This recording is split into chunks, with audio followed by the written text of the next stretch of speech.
दोस्तों नमस्कार। आज की अपनी इस ऑनलाइन क्लास में आप सभी लोगों का स्वागत है और हार्दिक अभिनंदन है। दोस्तों अपन डिस्क्रिप्शन ऑफ मोशन का जो अपना टॉपिक है उसमें त्वरण तक अपन ने पढ़ लिया था। त्वरण पे बेस्ड कुछ न्यूमेरिकल क्वेश्चन भी अपन ने कर लिए थे। न्यूटन की गति के समीकरण भी मैंने आप लोगों को इक्वेशन लिखा दी थी। अब अपन आगे चर्चा करते हैं। तो न्यूटन की गति के समीकरण है दोस्तों, न्यूटन की गति के समीकरण। न्यूटन की गति के समीकरण दोस्तों अपन ने पढ़े थे। पहला समीकरण है v equals to U plus A T, जिसमें v अंतिम वेग है, u प्रारंभिक वेग है, a त्वरण है और t समय है। दोस्तों इसको अपन कहाँ यूज करेंगे? यदि समय दिया हो, समय अपन को दे दिया, समय दिया हुआ हो और अपन को v कैलकुलेट करवाए, तो दोस्तों अपन न्यूटन की गति के पहले समीकरण का उपयोग करेंगे। इस बात को आपको ध्यान में रखना है। सेकंड समीकरण दोस्तों क्या है? s equals to U T plus half A T square. s विस्थापन है, u प्रारंभिक वेग, t समय, a त्वरण है। तो यदि यहाँ t दिया हुआ हो और अपन से दोस्तों क्या कैलकुलेट करवा रहा हो? s कैलकुलेट करवा रहा हो, चली गई दूरी कैलकुलेट करवा रहा हो, तो अपन न्यूटन की गति का द्वितीय समीकरण यूज करेंगे। तीसरी बात है v square equals to U square plus 2as। इसमें दोस्तों अपन को क्या कैलकुलेट करना है? यदि s दिया हुआ हो और v अपन को कैलकुलेट करना है, तो दोस्तों न्यूटन की गति का तृतीय समीकरण अपन यूज में लेंगे। एक बात मैं और क्लियर कर देता हूं, ये जो समीकरण है ये सारे सदिश में है। तो यदि अपन इसको x डायरेक्शन के लिए लिखना चाहें, तो V X equals to U X plus A X into T, ऐसे लिख सकते हैं x डायरेक्शन के। ऐसे ही y डायरेक्शन के लिए V Y equals to U Y plus A Y into T, यानी ये 2D यानी किसी समतल के लिए भी न्यूटन की गति के समीकरण है वो लागू हो सकते हैं। ऐसे ही जैसे इसको लिखें अपन x डायरेक्शन के लिए x लिख सकते हैं x equals to U X T plus 1/2 A X upon T square. ऐसे ही y दिशा में चली गई दूरी, तो इसको अपन लिख सकते हैं U Y T plus 1/2 A Y into T square. इसी हिसाब से दोस्तों इस तृतीय समीकरण को भी अपन लिख सकते हैं। तो कहने का मतलब यह है कि जो वेक्टर जो राशियां हैं उनको अपन तीनों डायरेक्शन में शो कर सकते हैं, x डायरेक्शन में भी, y डायरेक्शन में भी और z डायरेक्शन में भी। न्यूटन की गति के जो 3 समीकरण है, लेकिन एक समीकरण को अपन न्यूटन की गति का 4th समीकरण बोलते हैं, वो इंपॉर्टेंट भी है। nth सेकंड में चली गई दूरी, nth इक्वल्स टू दोस्तों इसको u प्लस a अपॉन 2 और 2n-1। ये कहाँ से आया? ये इक्वेशन ये बताता है कि पर्टिकुलर टाइम में किसी कण या वस्तु द्वारा चली गई दूरी, जैसे 1 2 3 4 और अपन को कोई पूछ ले कि तीसरे सेकंड में कण द्वारा चली गई दूरी ज्ञात कीजिए, तो उस टाइम पे अपन इस फॉर्मूले को अपन यूज करेंगे। ये फॉर्मूला आया कहां से, इसकी चर्चा अपन करते हैं। दोस्तों सॉल्यूशन है इसका, हम जानते हैं कि न्यूटन की गति का द्वितीय समीकरण अभी अपन ने लिखा है s equals to U T plus 1/2 A T square. सदिश रूप में नहीं लिखा, सिंपल एक परिमाण रूप में मैंने इसको लिख लिया है। अब मैं बात कर रहा हूं जैसे पहली सेकंड, दूसरी सेकंड, तीसरी सेकंड, चौथी सेकंड एंड सो ऑन। कितने भी प्रकार के सेकंड हो सकते हैं, जैसे 1000वीं सेकंड या 1001वीं सेकंड। तो अपन ऐसे थोड़ी काउंट करेंगे। तो अपन मान लेते हैं कि भाई चौथी सेकंड को अपन n मान लेते हैं, तो तीसरी सेकंड जस्ट क्या हो गई दोस्तों? n-1वीं सेकंड हो गई। यानी टाइम को अपन ने क्या मान लिया? n, उससे जस्ट पहले वाली n-1 और उससे जस्ट आगे वाली जैसे 5वीं सेकंड है, तो यहां पर दोस्तों अपन क्या कर सकते हैं? n+1 कर सकते हैं। तो यहां से t बराबर अपन ने क्या मान ली? nवीं सेकंड मान ली। तो अपनी चली गई दूरी sn इक्वल्स टू कितनी हो गई दोस्तों? un plus 1/2 an square. इसको अपन ने क्या दिया? समीकरण नंबर 2 कि t nth सेकंड में चली गई दूरी अपन ने यहां से निकाल ली, और इससे जस्ट पहले वाली यानी t इक्वल्स टू n-1। तो दोस्तों ये क्या होगी? s n-1 इक्वल्स टू क्या हो गया? u n-1 plus 1/2 a n-1 का होल स्क्वायर। ये क्या होगी? उससे जस्ट पहले वाली सेकंड में कण द्वारा तय की गई दूरी होगी। तो इनमें पर्टिकुलर टाइम में चली गई दूरी, जैसे 3 से 4 में चली गई दूरी, ये तो तीसरी सेकंड में चली गई दूरी, ये चौथी सेकंड में, तो इस 3 से 4 में चली गई दूरी कितनी हुई, तो दोस्तों वो अपन लेते हैं डिफरेंस, और वो क्या कहलाती है, nth विस्थापन। तो ये क्या हो गया, Sn माइनस Sn-1, जैसे अपन वैल्यू पुट करेंगे un plus 1/2 an² plus sorry minus un-1 plus 1/2 an-1 का होल स्क्वायर, और जैसे ही दोस्तों इसको सोल्व करेंगे तो अपने पास में आ जाएगा u प्लस a/2 2n-1, यानी nth सेकंड में कण द्वारा चली गई दूरी अपन दोस्तों क्या कर लेंगे, याद कर लेंगे। और ये फॉर्मूला अपने लिए वैसे भी डायरेक्ट भी एग्जाम में पूछ सकते हैं ऑब्जेक्टिव टाइप क्वेश्चन में कि nth सेकंड में कण चली गई दूरी, या n-1 सेकंड में कोई कण इतनी दूरी चलता है, nth सेकंड में इतनी दूरी चलता है, तो बताओ उनमें चली गई दूरी कितनी होगी। तो अपन डिफरेंस डायरेक्ट अपन ये फॉर्मूला यूज कर सकते हैं, u प्लस a/2 2n-1। अब अपन ने बात कर ली, अब अपन नेक्स्ट बात करते हैं कि मान लो कोई गाड़ी जा रही है और गाड़ी के रास्ते में अचानक से कोई पशु या कोई बच्चा आ जाए, तो अपन ने क्या किया, गाड़ी को अपन ने ब्रेक लगाई या ड्राइवर ने गाड़ी को ब्रेक लगाया, लेकिन दोस्तों ब्रेक लगाने के बाद में भी गाड़ी कुछ न कुछ दूरी तय कर लेती है। तो उस दूरी को अपन को कैलकुलेट करना है कि कितनी दूरी तय करेगी और उस दूरी को तय करने में लगा समय कितना लगेगा। तो ये भी इंपॉर्टेंट क्वेश्चन हो सकता है। तो अपना जो नेक्स्ट जो टॉपिक है वो है विरामावस्था में आने से पूर्व तय की गई दूरी। ये सिंपल समझ में आ गया होगा। तो अपन बात करते हैं विरामावस्था में आने से पूर्व तय की गई दूरी। कोई भी कण या वस्तु है उसको विराम अवस्था में आने से पूर्व कितनी दूरी वो तय कर लेगा, इस बात का अपन दोस्तों पता लगाएंगे। तो नेक्स्ट हेडिंग अपना है विरामावस्था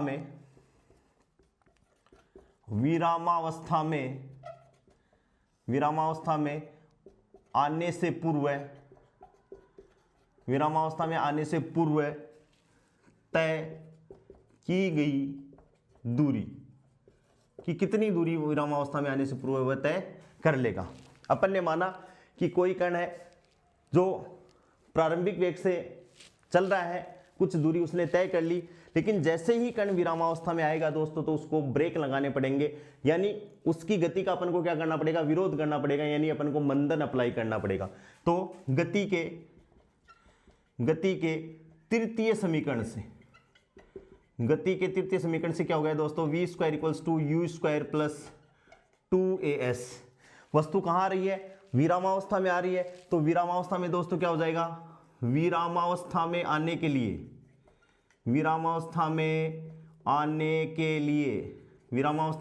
क्या हो जाएगा, अंतिम वेग का मान क्या हो जाएगा, 0 होगा, तभी तो वस्तु है वो विरामावस्था में आएगी। दोस्तों विरामावस्था में जब वस्तु आ गई अपने पास में और अपन बोल रहे हैं कि अपन को मंदन अप्लाई करना पड़ेगा। मंदन का मतलब है नेगेटिव एक्सेलरेशन, यानी a का मान क्या हो जाएगा दोस्तों, -a अपन को यूज करना पड़ेगा। तो यहां से अपन बात करें तो 0 का स्क्वायर बराबर u² और माइनस क्या हो गया दोस्तों 2as। इसको पक्षांतरण करेंगे तो s = क्या आ जाएगा, s = u²/2a। ठीक है, इंप्लाइज यदि a नियत हो, इंपॉर्टेंट बात निकल के आ रही है कि यदि a नियत त्वरण से कोई वस्तु गति कर रही है तो दोस्तों चली गई दूरी s यानी किस पे डिपेंड कर रही है, प्रारंभिक वेग के वर्ग के क्या है दोस्तों, समानुपाती है।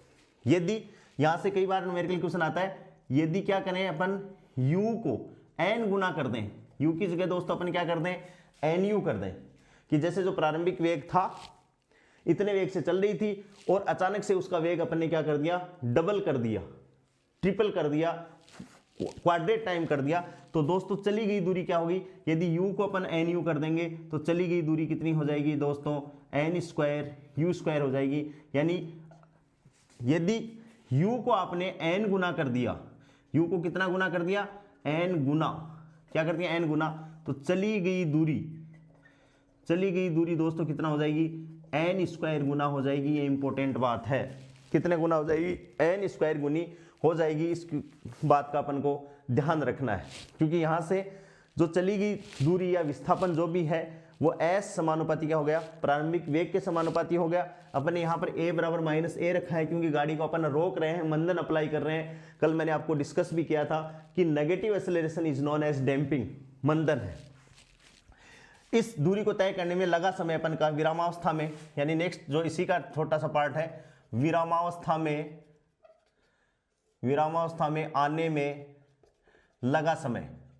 अपन को दोस्तों क्या कैलकुलेट करना है कि विरामावस्था में जब कोई कण आया तो उसको कितना समय लगा। तो न्यूटन की गति के प्रथम समीकरण से v इक्वल्स टू क्या हो गया, u प्लस at होता है, ये अपन को सबको। लेकिन विरामावस्था में कण आ रहा है तो a की जगह अपन दोस्तों क्या यूज करेंगे, a की जगह माइनस a यूज करेंगे, क्योंकि मंदन है, गाड़ी को अपन रोक रहे हैं, गाड़ी रुक रही है। तो अंतिम वेग यहाँ भी क्या है, अंतिम वेग इक्वल्स टू 0 विरामावस्था में आने के लिए। विरामावस्था में आने के लिए v बराबर क्या हो गया, 0 हो गया, और a बराबर अपन माइनस a यूज कर रहे हैं। जैसे इसको इस इक्वेशन में पुट करेंगे दोस्तों तो 0 इक्वल्स टू u, और ये क्या हो गया माइनस a इंटू टी, और यहाँ से अपन क्या कैलकुलेट कर लें दोस्तों t, तो t बराबर क्या हो गया u अपॉन a। क्या हो गया दोस्तों, t बराबर हो गया u अपॉन a, यानी t है वो किसके समानुपाती है, u के समानुपाती है दोस्तों। यदि अपन क्या कर दें, यदि a बराबर नियत हो, तो यदि अपन प्रारंभिक वेग को यदि u को n गुना कर दिया जाए तो समय n गुना बढ़ जाएगा। समय क्या हो जाएगा दोस्तों, n गुना बढ़ जाएगा, या समय का मान n गुना हो जाता है।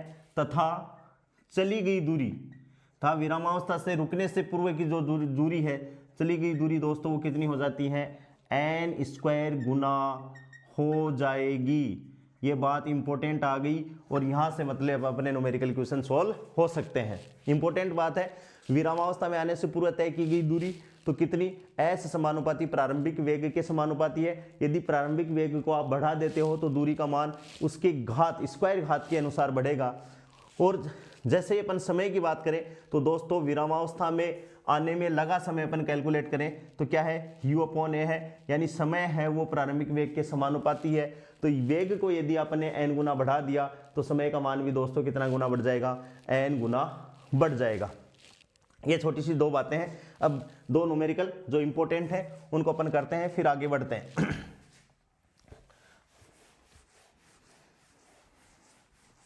न्यूमेरिकल है, बहुत ही आसान है न्यूमेरिकल, लेकिन बस अपन को एग्जाम में किस हिसाब से पेपर को अटेम्प्ट करना है वो मेन इंपॉर्टेंट बात है दोस्तों। क्या है, दो कारें, क्वेश्चन है दो कारें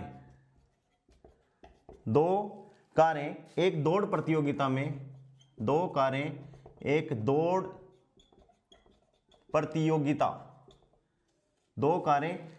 प्रतियोगिता में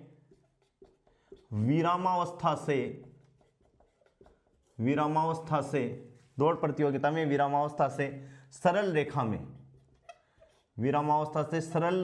में क्रमशः 2 मीटर प्रति सेकंड तथा 4 मीटर प्रति सेकंड। एक कार है जो 2 मीटर प्रति सेकंड और दूसरी है 4 मीटर प्रति सेकंड के वेग से गति प्रारंभ करती हैं, के वेग से दोस्तों गति प्रारंभ करती हैं। उनके त्वरण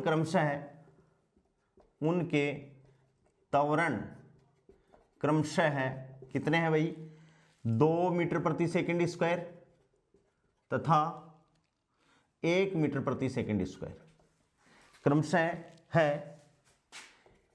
यदि दोनों समान समय में दौड़ पूरी करते हैं, यदि दोनों समान समय में दौड़ पूरी करती हैं, यदि दोनों समान समय में दौड़ पूरी करती हैं तो उनके द्वारा तय पथ की लंबाई ज्ञात करो। तो उनके द्वारा तय पथ की लंबाई ज्ञात करो।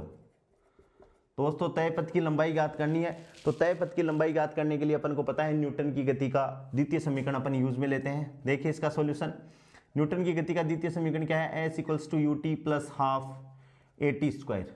क्या है दोस्तों, S equals to U T plus half A T square. अपने पास में दो कारें हैं तो अपन बात करते हैं, पहले अपन बात करते हैं प्रथम कार की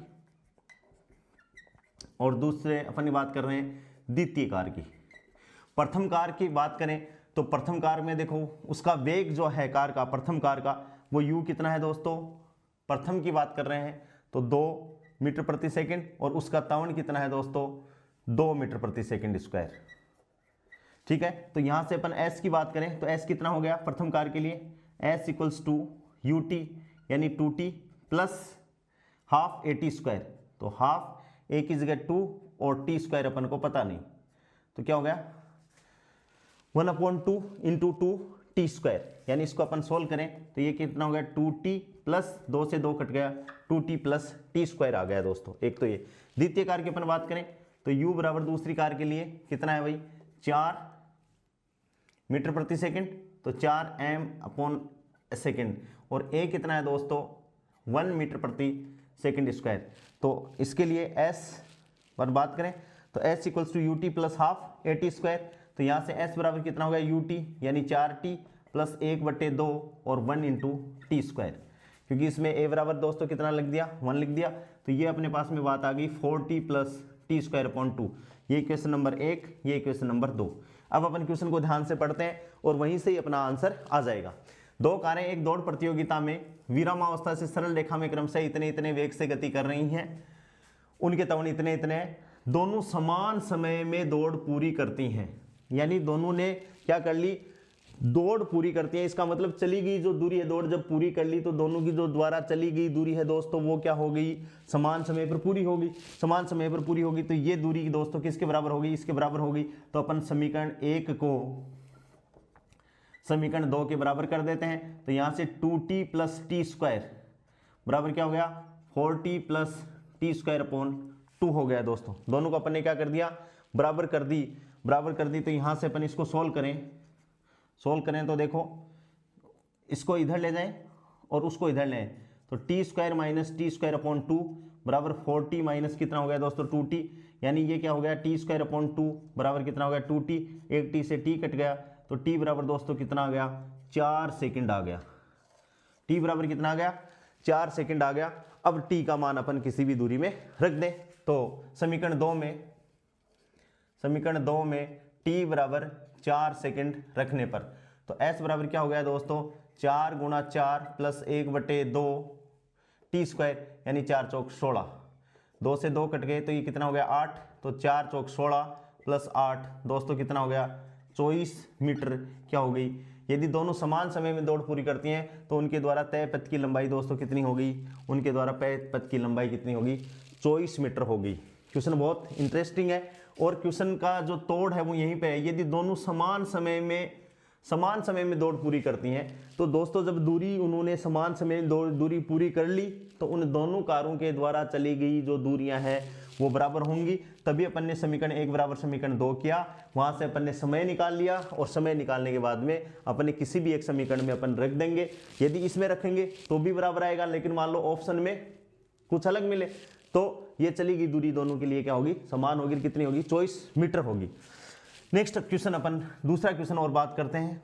क्वेश्चन नंबर 1 ये 2 क्या है, एक कण एक समान त्वरण ए के साथ, एक कण एक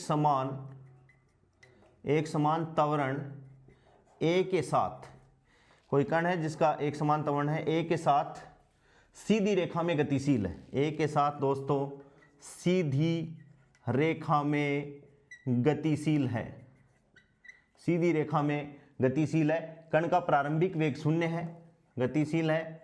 कण का प्रारंभिक वेग दोस्तों क्या है 0 है, कण का प्रारंभिक वेग 0 है। प्रथम s दूरी में कण का औसत वेग ज्ञात करो। प्रथम s दूरी में कण का औसत वेग, प्रथम s दूरी में कण का औसत वेग ज्ञात करो। औसत वेग कण का ज्ञात करना है दोस्तों अपन को। कण का क्या करना अपन को, औसत वेग दोस्तों ज्ञात करना है। अब अपन इसमें न्यूटन की गति का औसत वेग की परिभाषा अपन जानते हैं, विस्थापन बटे समय। औसत वेग ही याद करना तो विस्थापन बटे अपन को समय निकालना है। तो अपन न्यूटन की गति के द्वितीय समीकरण से चली गई दूरी s है, ut plus half at square. Solution अपन बता रहे हैं, ठीक है। अगला बोल रहा है चली गई दूरी s है, तो s प्रारंभिक वेग 0 है तो ये 0 हो गया, तो 0 प्लस 1/2 at स्क्वायर। और यहाँ से अपन इसको सोल्व करें तो s बराबर दोस्तों कितना आ गया, 1/2 at स्क्वायर। ये अपने पास में समीकरण आ गया। अब अपन क्या करें कि भाई इसमें इस हिसाब से अपन इसको करें कि एस स्क्वायर अपन कर दें इसको। तो एस स्क्वायर दोस्तों अपन करें कैसे, तो इसको अपन ने लिखा एस स्क्वायर अपन को करना है कि भाई अपन इसको इस हिसाब से कर दें, जैसे इसको मैं लिख सकता हूं S square upon T square बराबर 1/2 AS। ऐसे अपन यदि इसको लिखें तो सही है क्या, क्योंकि s बराबर यहां पर अपन क्या लिखें, s बराबर इसका स्क्वायर कर दें अपन तो 1/2 at स्क्वायर लिख दें, या S square upon T square बराबर 1/2 AS। और अपन को तो औसत वेग चाहिए, तो ये दोनों क्या है, दोनों स्क्वायर है, दोनों स्क्वायर है। तो यहां से s अपॉन टी यदि अपन लिखें दोस्तों तो ये क्या आ गया, 1/2 AS अंडर दी रूट आ गया। और इसको अपन क्या लिखें, AS अपॉन 2। यहां से अपन इसको क्वेश्चन को ऐसे अपन इसको कर सकते हैं। ये S square upon T square, क्योंकि यहाँ s है तो t की घात 4 हो जाएगा। इसको देखो एक्सप्लेन अपन करें, s इक्वल्स टू दोस्तों कितना लिखा है, 1/2 at स्क्वायर। ये अपने पास में आ गया, तो यहाँ से अपन इसका s स्क्वायर कर दें, s दोनों तरफ स्क्वायर किया तो 1/2 at square into 1/2 at square. समझ में आ गई बात। तो यहाँ से देखो implies that s square equals to 1/2 at square, इसको तो पढ़ा रहने दो, और इसको अपन ने दोस्तों कितना लिख दिया, s लिख दिया। अब ये जो टी स्क्वायर है इसको उठा के इसके नीचे ले आए, S square upon T square बराबर क्या हो गया, 1/2 a इंटू एस। ये मैंने यहाँ पे डायरेक्ट लिखा है, तो इसमें आपको कंफ्यूज नहीं होना है। और अपन को औसत वेग चाहिए तो s अपॉन टी यानी विस्थापन बटे समय अंतराल औसत वेग कहलाता है। तो दोस्तों अपन ने क्या कर लिया, दोनों तरफ इसका स्क्वायर रूट ले लिया, स्क्वायर रूट ले लिया, तो ये क्या हो गया, एस अपॉन टी। यानी ये वेरी इंपॉर्टेंट क्वेश्चन है। वैसे यदि आप किया हुआ नहीं है और वैसे करोगे तो बहुत समस्या आएगी, लेकिन अपना क्वेश्चन लगाया हुआ है तो समस्या बहुत आसान है। जैसे इसमें आधे लोगों को तो यही समझ में नहीं आ रहा कि ये लिखा कैसे, तो मैंने आपको यहाँ एक्सप्लेन करके बता दिया कि ये इस हिसाब से अपन ने लिखा है। अब अपन दोस्तों ये क्वेश्चन समझ में आ गए होंगे किस हिसाब से अपन क्वेश्चन को कर रहे हैं। अब अपन बात करते हैं कि कई बार अपने पास में ग्राफिकल प्रेजेंटेशन आता है गतियों का, कि भाई गति किस हिसाब से हो रही है। तो ग्राफिकल प्रेजेंटेशन भी अपन गतियों का देखेंगे कि गति का आलेखीय विश्लेषण अपन करेंगे दोस्तों, ग्राफिकल एक्सप्लेनेशन ऑफ मोशन। मैं इनको मिटा देता हूं। ग्राफिकल एक्सप्लेनेशन में अपन को ग्राफ से कई बार क्वेश्चन, जनरल क्वेश्चन भी आते हैं कि भाई ये दूरी पॉसिबल है या नहीं है, ये चाल है वो संभव है या नहीं है।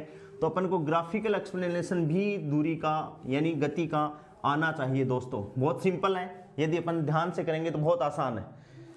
तो अपन करेंगे, नेक्स्ट अपना टॉपिक है गति का आलेखीय विश्लेषण। गति का आलेखीय विश्लेषण करेंगे दोस्तों। सबसे पहले अपन बात कर रहे हैं स्थिति समय आलेख की, स्थिति और समय के जो आलेख के बारे में उनकी अपन बात कर रहे हैं दोस्तों।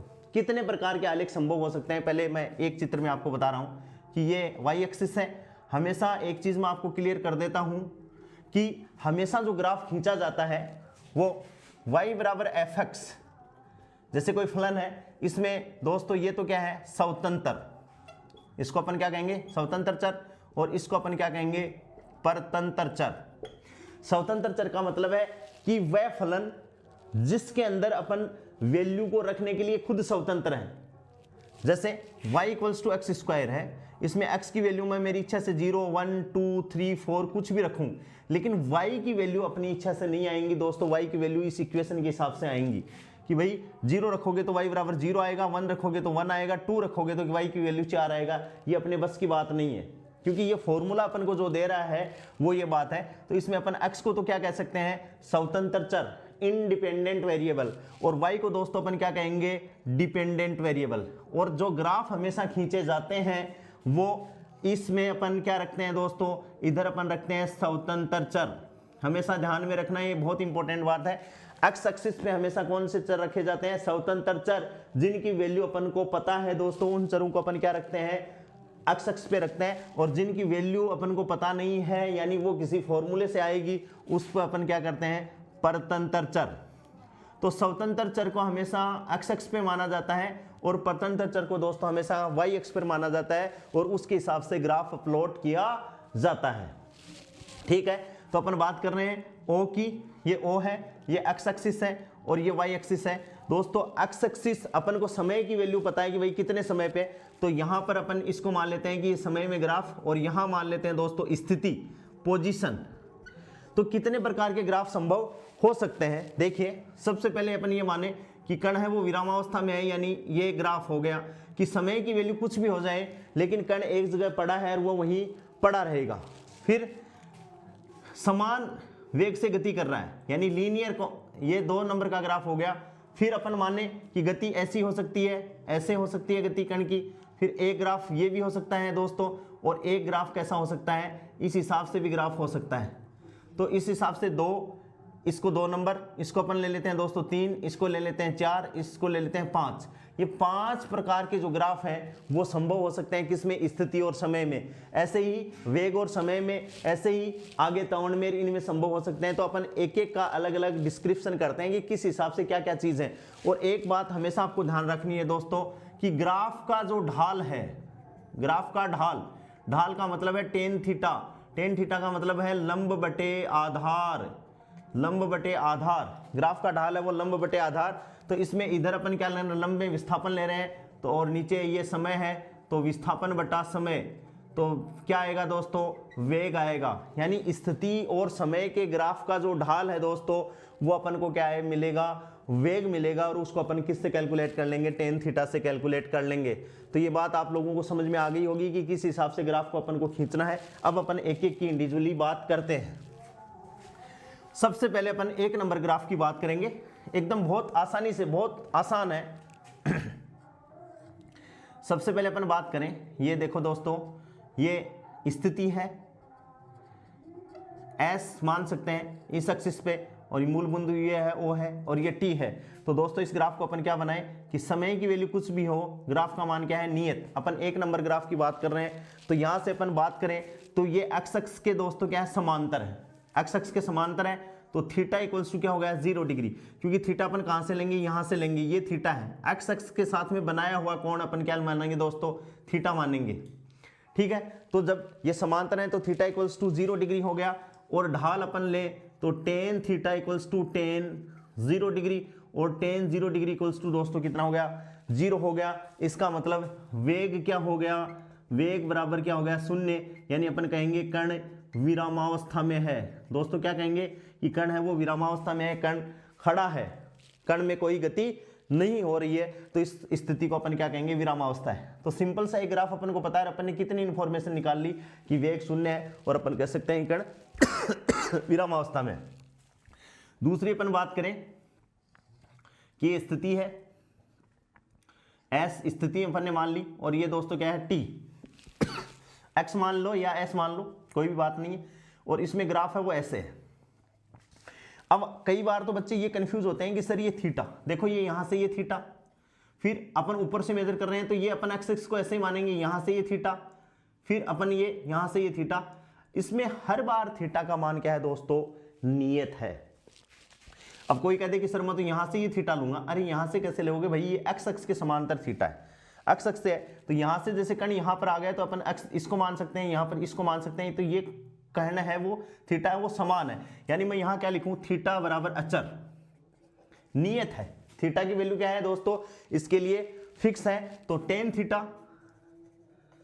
थीटा भी क्या हो गया दोस्तों, अचर हो गया, और टेन थीटा अचर हो गया, तो वेग क्या हो गया, वेग भी क्या हो गया, अचर हो गया। और अपन कहेंगे वस्तु एक समान वेग से गतिशील है, अपन कहेंगे वस्तु या कण एक समान वेग से गतिशील है। क्या कहेंगे दोस्तों, वस्तु या कण एक समान वेग से क्या है, गतिशील है। इस बात का अपन को पता चल रहा है ग्राफ के माध्यम से। तीसरी अपन बात करें, तीसरी स्थिति क्या बन रही है, तीसरा जो अपना ग्राफ है वो दोस्तों ये है। तो तीसरी स्थिति अपन बात करें, ये t आ गया और ये क्या आ गया, x स्थिति आ गई, और ग्राफ दोस्तों अपन ने ऐसे बना दिया।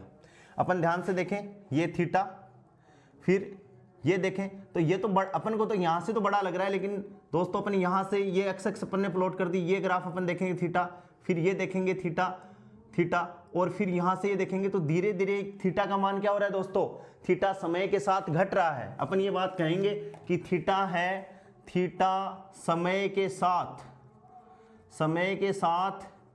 घट रहा है। थीटा का मान क्या हो रहा है दोस्तों, समय के साथ घट रहा है, यानी टेन थीटा भी क्या हो रहा है, समय के साथ घट रहा है, यानी वेग भी दोस्तों क्या हो रहा है, समय के साथ घट रहा है। वेग समय के साथ घट रहा है, यानी क्या हो रहा है, कौन सी गति होगी दोस्तों, असमान गति। कैसी गति हुई, असमान गति हुई। इस बात का अपन को ध्यान में रखना है। नेक्स्ट जो चौथी स्थिति है वो क्या हो गई, ये अपना ग्राफ आ गया, ये स्थिति x पोजीशन की, और ये दोस्तों क्या समय, और ग्राफ हो गया ऐसे। अब इसमें देखो थीटा, एक थीटा ये, फिर एक दूसरा थीटा अपन बनाएंगे तो ये, तीसरा ये, तो देखो ध्यान से अपन देखें तो थीटा का मान लगातार बढ़ रहा है दोस्तों। तो इसमें जस्ट कि थीटा का मान, अब थीटा का मान बढ़ रहा है, थीटा का मान बढ़ रहा है तो टेन थीटा का मान भी बढ़ेगा, टेन थीटा का मान भी बढ़ेगा। समय के साथ थीटा का मान समय के साथ बढ़ रहा है तो टेन थीटा का मान भी समय के साथ बढ़ेगा, v भी बढ़ेगा, यानी वेग भी बढ़ेगा, और वेग भी दोस्तों बढ़ रहा है। तो इस गति को भी अपन दोस्तों क्या कहेंगे, असमान गति कहेंगे। क्या कहेंगे दोस्तों, असमान गति कहेंगे कि भाई वेग बढ़ तो रहा है लेकिन थीटा का मान बढ़ रहा है, तो वेग, ये बढ़ते हुए वेग की गति है और ये घटते हुए वेग की गति है। बात है असमान गति की। नेक्स्ट अपन ग्राफ की बात करें, पांचवा जो दोस्तों ग्राफ है वो है ऐसे कि ये आ गई अपने पास में पोजीशन, और ये दोस्तों क्या आ गया, समय आ गया। ग्राफ है ऐसे, ग्राफ ऐसे है। तो अब अपन तो एक्स एक्स के साथ में कोण बना रहे हैं दोस्तों, तो ये कोण ऐसे बन गया, कोण ऐसे बन गया, तो थीटा का मान क्या हो गया दोस्तों, 90 डिग्री से ज्यादा हो गया। और जब थीटा का मान 90 डिग्री से ज्यादा होता है तो टेन थीटा अपन को कैसी वैल्यू देता है दोस्तों, नेगेटिव वैल्यू देता है। टेन थीटा वैल्यू नेगेटिव देता है, यानी वेग बराबर क्या है, नेगेटिव। नेगेटिव है लेकिन ये लीनियर लाइन है दोस्तों, तो नेगेटिव व अपन क्या कह सकते हैं, नियतांक। क्या कह सकते हैं, नेगेटिव व नियतांक, यानी अर्थात एक समान गति। वेग का मान, वेग एक सदिश राशि है दोस्तों, तो वेग का मान शून्य भी हो सकता है, पॉजिटिव भी हो सकता है, वेग का मान नेगेटिव भी हो सकता है। इस बात को अपन को पता रखना है। तो ये 1 2 3 4 5 स्थितियां अपने पास में होगी, 5 ग्राफ हो गए दोस्तों। और ये जो x और t में जो ग्राफ है, x और t में ग्राफ, x और t में ग्राफ, x और t में ग्राफ, x और t में ग्राफ, अपन को एक्स टी ग्राफ का जो क्षेत्रफल है दोस्तों, एक्स टी, एक्स का मतलब पोजीशन और टी का मतलब है समय। तो ये जैसे ये ग्राफ आ गया और इसके अंडर क्या आ गया दोस्तों, क्षेत्रफल आ गया। जैसे ये ग्राफ है तो इसके अंडर भी क्या है, क्षेत्रफल है। तो अपन को कोई पूछ ले कि एक्स टी ग्राफ यानी स्थिति और समय ग्राफ के अंडर का जो क्षेत्रफल है उसका क्या मतलब है, कौन सी भौतिक राशि आएगी, तो अपन को याद रखना है एक्स टी ग्राफ का क्षेत्रफल अर्थहीन है, अर्थहीन, कोई भी भौतिक राशि की वैल्यू वो नहीं देता है दोस्तों। यानी x इंटू डी टी की अपन बात करें तो ये कोई भौतिक राशि नहीं है, अपन कह सकते हैं कोई भौतिक अर्थ नहीं है, कोई भौतिक अर्थ नहीं है। इस बात का ध्यान रखना, ये क्वेश्चन आ सकता है कि स्थिति और समय के ग्राफ का जो क्षेत्रफल है दोस्तों उसका कोई भौतिक अर्थ नहीं है। वो निकाल तो सकते हैं अपन, लेकिन ऐसी कोई फिजिक्स में भौतिक राशि नहीं है जो उस क्षेत्रफल को निकालने से दोस्तों अपने पास में आए। तो ये अपने पास में क्या थे, स्थिति और समय आलेख का विवरण था। अब अपन आगे बढ़ते हैं दोस्तों। जैसे स्थिति समय की बात की वैसे ही वेग समय की भी अपन बात कर सकते हैं। मिटा देता हूं, इस बात को ध्यान रखना, और ऐसे ही वेग वाले को अपन को ध्यान में रखना है। तो जो अपने पास में वेग और समय के जो ग्राफ हैं उनकी स्थितियां भी दोस्तों क्या हैं, सेम टू सेम यही 5 स्थिति अपन मान के चलेंगे। बस यहाँ क्या हो जाएगा दोस्तों, वेग हो जाएगा, अपन यहाँ लिख देते हैं वेग समय आलेख, यहाँ अपन लिख देते हैं वेग समय आलेख, लिख दिया। यही 5 प्रकार की पॉसिबिलिटी है। ग्राफ का ढाल tan थीटा, लंब बटे आधार, विस्थापन बटा समय नहीं है यहाँ पर। अब क्या हो जाएगा दोस्तों, वेग बटा समय हो जाएगा। क्या हो जाएगा भाई, वेग बटा समय बराबर वेग बटा समय।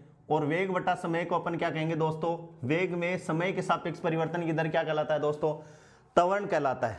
यहां पर अपन बात करेंगे अब v की, यानी वेग और समय में ग्राफ। तो पहला ग्राफ दोस्तों क्या आ जाएगा, ये आ गया, वेग आ गया, ये समय t है। वेग का मान क्या है दोस्तों, नियत है, नियत है तो थीटा का मान क्या हो गया इसके लिए 0 degree, tan 0 degree equals to 0 degree.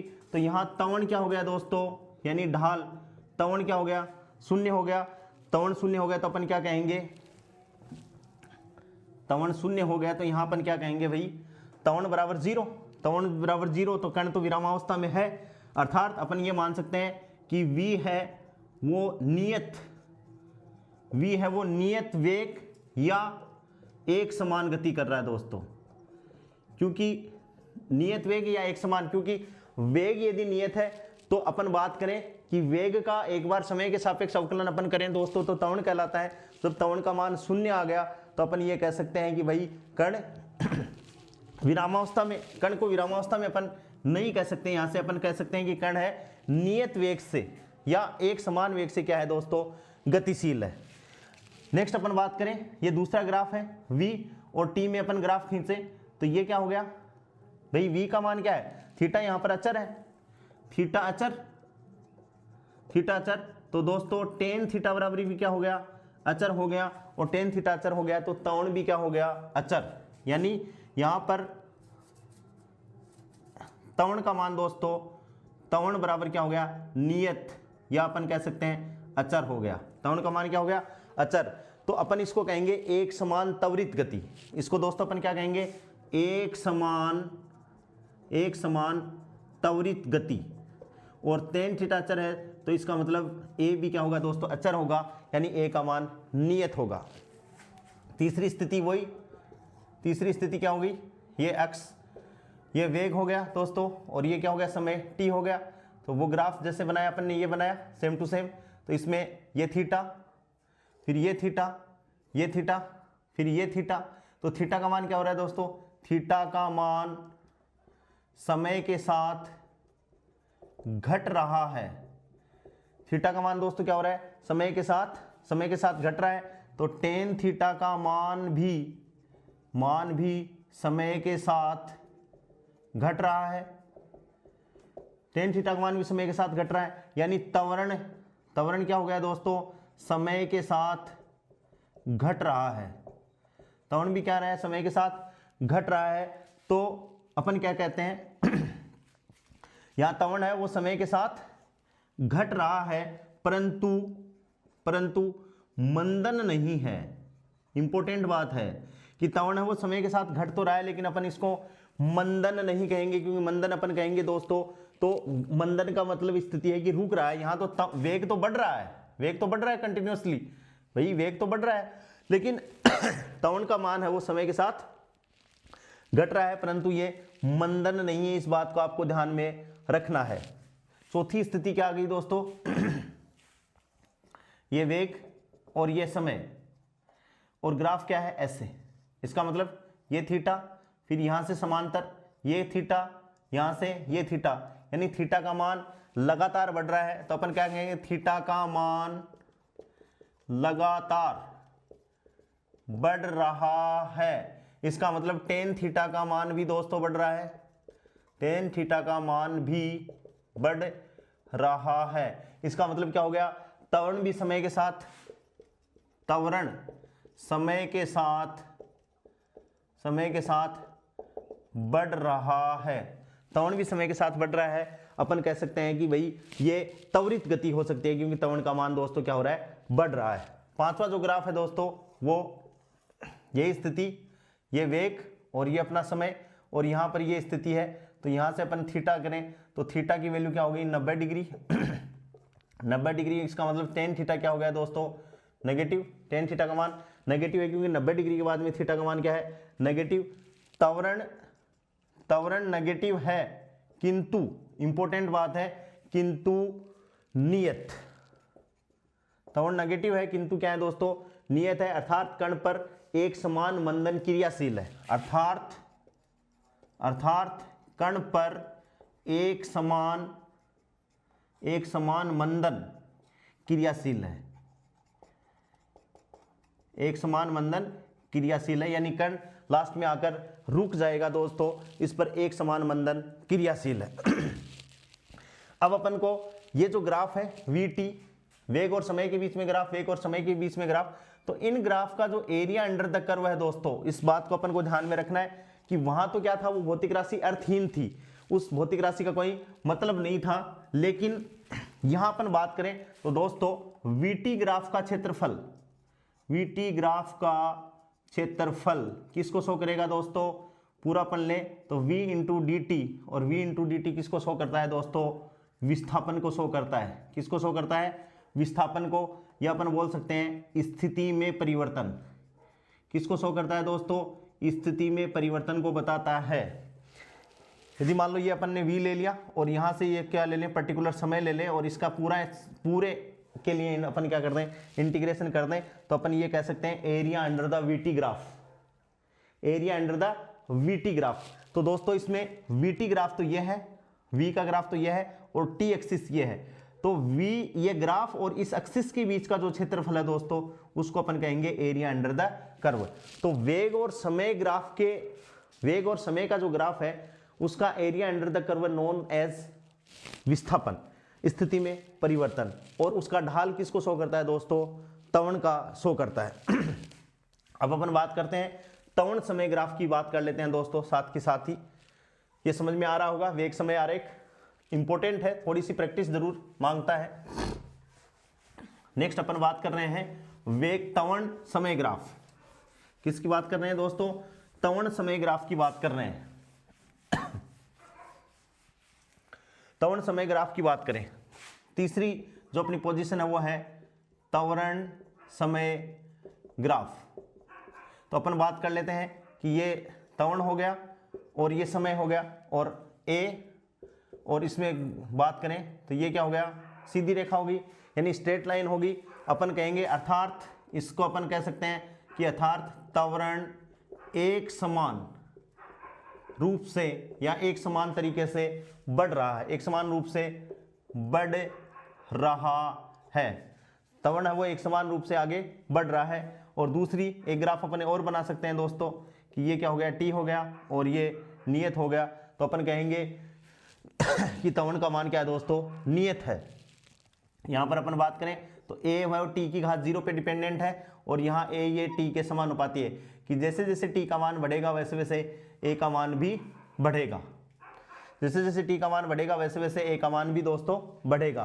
तो ये मतलब त्वरण की दो पॉसिबिलिटी हैं, ये है, और एरिया अंडर द त्वरण, यानी जो त्वरण ग्राफ आया और टी जो समय एक्सिस है उसके अंडर का जो क्षेत्रफल है दोस्तों, यानी एटी ग्राफ का क्षेत्रफल, एटी ग्राफ का क्षेत्रफल अपन क्या कहेंगे, ए इंटू डी टी, और ए इंटू डी टी ये किसको रिप्रेजेंट करेगा दोस्तों, इंटीग्रेशन डीवी, डीवी का मतलब है v2 माइनस v1, यानी वेग में परिवर्तन को व्यक्त करेगा, किसको व्यक्त करेगा दोस्तों, वेग में परिवर्तन को व्यक्त करेगा।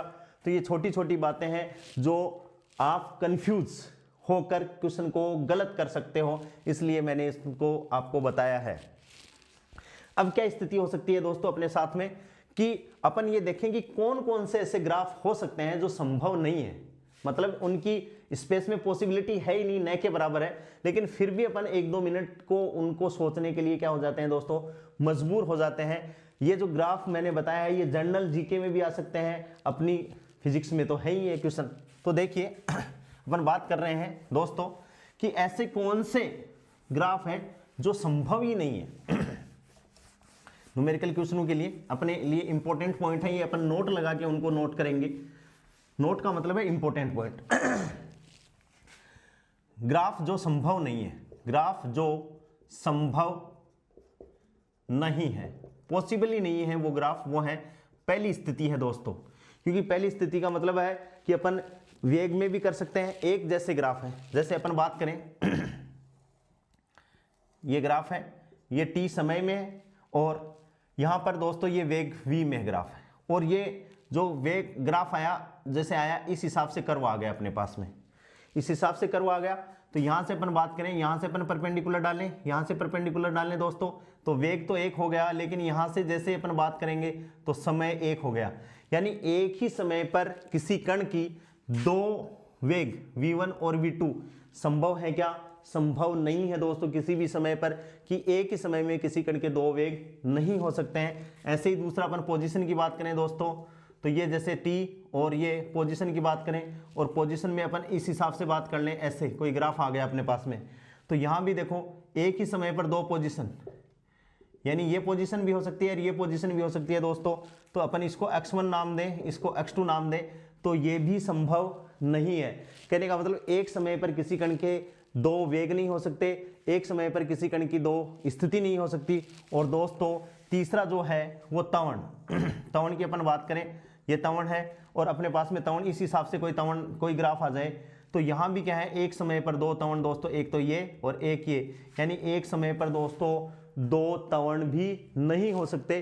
तो ये जो तीनों ग्राफ है केवल एक समय को बता रहे हैं। तो अपन ये कह सकते हैं कि एक ही समय पर कोई वस्तु के दो स्थितियां मतलब दो वेग, दो स्थिति होगी, दो वेग, दो पोजीशन, दो स्थितियां और दो तवण नहीं हो सकते हैं। इसका मतलब ये ग्राफ भी संभव नहीं है, ये भी संभव नहीं है दोस्तों, और ये ग्राफ भी स्पेस में संभव नहीं है। इस बात को आपको ध्यान में रखना है। सेकंड स्थिति की अपन बात करें दोस्तों कि सेकंड किस प्रकार के ग्राफ संभव नहीं है, तो अपन बात करें जैसे चाल अपन ने बात कर दी और ऐसे कोई ग्राफ आ गया दोस्तों, ये चाल है और ये समय है, ठीक है। दूसरी अपन ये बात करें, ये वाला ग्राफ तो बहुत बार परीक्षा में पूछा जाता है, ये सेकंड नंबर का ग्राफ, ये जो ग्राफ है ये इंपॉर्टेंट है कि अपने पास में ये ग्राफ आ गया ऐसे और ऐसे, इस हिसाब से ग्राफ आ गए अपने पास में, और ये किसको शो कर रहा है दोस्तों? दूरी, ये दूरी और समय को शो कर रहा है। तो अपन ने पढ़ा है कि चाल की वैल्यू नेगेटिव है, जबकि मैंने आपको बताया था कि चाल का मान कभी भी ऋणात्मक नहीं हो सकता, यानी ये ग्राफ संभव ही नहीं है, क्योंकि यहां पर चाल का मान हमेशा दोस्तों क्या होता है? धनात्मक होता है। यानी अपन कह सकते हैं कि negative speed is not possible, यानी चाल का ऋणात्मक मान दोस्तों संभव नहीं है। चाल का ऋणात्मक मान दोस्तों संभव नहीं है। और मैंने दूरी में भी लिखाया था कि कोई यदि कण गतिशील कर गया तो गतिशील कण की दूरी कभी भी ऋणात्मक नहीं हो सकती। ये जो ग्राफ है दोस्तों वो ऋण साइड में जा रहा है, तो अपन क्या कहेंगे? ये भी ग्राफ संभव नहीं है। अपन क्या कहेंगे? किसी गतिशील कण या वस्तु कण की दूरी कभी भी क्या नहीं हो सकती दोस्तों? कभी भी ऋणात्मक नहीं हो सकती है। यदि कोई कण है वो गतिशील है तो उसकी दूरी का मान हमेशा क्या होगा दोस्तों? धनात्मक होगा।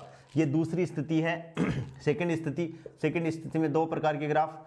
और तीसरी स्थिति दोस्तों क्या है? तीसरी स्थिति अपन माने कि ये कोई ग्राफ है, ये समय है t, तो ये पोजीशन में x, तो यहाँ पर आ जाए कोई, यानी एक समय आ जाए, एक अलग समय। ऐसे ही ये वेग है, ये मान लो वेग में हो, और ये दोस्तों किस में हो? t में। ये तो x पोजीशन और t में ग्राफ है, ये वेग और t में ग्राफ है, तो यहाँ भी ये स्थिति हो सकती है। ऐसे अपन बात करें किस में? a में, और दोस्तों t में बात करें तो ये भी यही हो सकती है। तो अपन कहेंगे कि किसी राशि में समय में बिना परिवर्तन, समय तो क्या है? समय को अपन कंट्रोल नहीं कर सकते दोस्तों, समय में परिवर्तन होता रहेगा। जबकि ये ग्राफ क्या कहना है कि समय तो निश्चित है और ग्राफ की पोजीशन में परिवर्तन हो ही नहीं सकता। समय निश्चित है, ग्राफ के कण के वेग में परिवर्तन नहीं हो सकता, और समय निश्चित है और उसके त्वरण में परिवर्तन दोस्तों संभव नहीं हो सकता। तो ये जो तीन प्रकार के जो दोस्तों मैंने ग्राफ बनाए, ये प्रकृति में संभव नहीं है। लेकिन अपने एग्जाम में कोई से भी 2-3 ग्राफ आ सकते हैं और चौथा सही आ सकता है। और अपन को पूछ ले कि निम्न में से कौन सा ग्राफ संभव नहीं है, तो ये ग्राफ अपन को यदि याद है, त्वरण बढ़ रहा है, घट रहा है, नहीं बढ़ रहा, नियत है, वो सारी बातें मैंने आपसे डिस्कस कर ली है। तो अब मेरे हिसाब से मैकेनिक्स का मतलब है जहां वेलोसिटी, पोजीशन, एक्सेलरेशन जहां अपन ने कैलकुलेशन किया है वहां अपन का ग्राफ का क्वेश्चन गलत नहीं होना चाहिए दोस्तों।